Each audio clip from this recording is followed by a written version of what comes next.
আসসালামু আলাইকুম রহমতুল্লাহি ওবারাকাতু। Shine and Pets Quail Hatchery থেকে আমি এসে শাইন আপনাদের এই মুহূর্তে দেখাচ্ছি আমাদের ডিমগুলো আমরা কিভাবে মেশিনের মধ্যে ঢুকাই তার এক অংশ দেখাচ্ছি।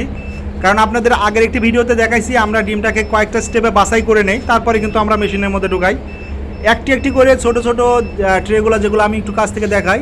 তো এক পাশে যদি একটু দেখাই, দেখতে পাচ্ছেন এরকম করে ছোট ছোট ট্রেতে বসানো হয় যেখানে 99 পিস করে ডিম ধরে।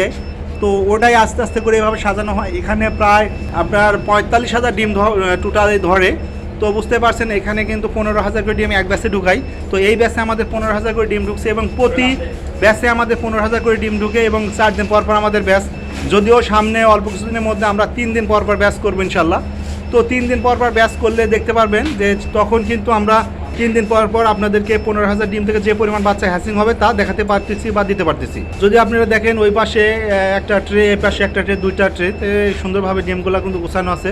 এটা ভিতরে ঢোকানো হচ্ছে কারণ এটাতে পর্যাপ্ত পরিমাণ ডিম আছে, তাই এটার ওয়েটও যথেষ্ট পরিমাণ আছে। দেখতে পাচ্ছেন সুন্দরভাবে ঢোকানো হচ্ছে এবং খুব সাবধানতার সহিত ঢোকানো হচ্ছে। সুন্দরভাবে ঢোকাচ্ছে, বুঝতে পারছেন যে এটা সুন্দরভাবে আসলে সতর্কতার সহিত ঢোকাতে হবে, কারণ যেহেতু ডিমগুলো কানায় কানায় পরিপূর্ণ, যে কোনো সময় একটা দুর্ঘটনা ঘটতে পারে, তাই খুব সতর্কতার সাথে কিন্তু এগুলো ঢোকানো হচ্ছে। তো আমি মাঝে মধ্যে আপনাদেরকে আমাদের আপডেট দেওয়ার চেষ্টা করি, যে আপডেটটা আজকে অলরেডি দিয়ে দিলাম যে কীভাবে আমরা ডিমটা ঢোকাই, সেই প্রসেসটা আপনারা দেখতে পারলেন। পুরো সেট ধরে কিন্তু এটা বের করে নিয়ে আসা হয়, তারপর ডিমটা ঢোকানোর পর আবার পুরো সেটটা ভিতরে ঢোকানো হয়। তো এভাবে প্রত্যেক দিন প্রসেসটা করা হয়। হয়তোবা আপনারা দেখতে পাচ্ছেন মেশিন কিন্তু অলরেডি ওয়ার্নিং দিচ্ছে, কারণ তাপমাত্রা 31.5-এ চলে আসছে। কারণ এটা 37-এর নিচে আসলে অলরেডি অ্যালার্ম দেয় যে কি কোনো না কোনো সমস্যা।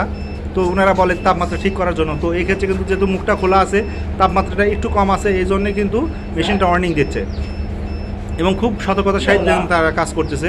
তো আজকে ভিডিওটি আর বেশি বড় করবো না, আজকে আপনাদের জন্য এতটুকুই ভিডিও। ইনশাল্লাহ পরবর্তীতে আবার দেখাবো, যদি আপনাদের দেখাই আমাদের পুরো প্রসেসটা দেখেন।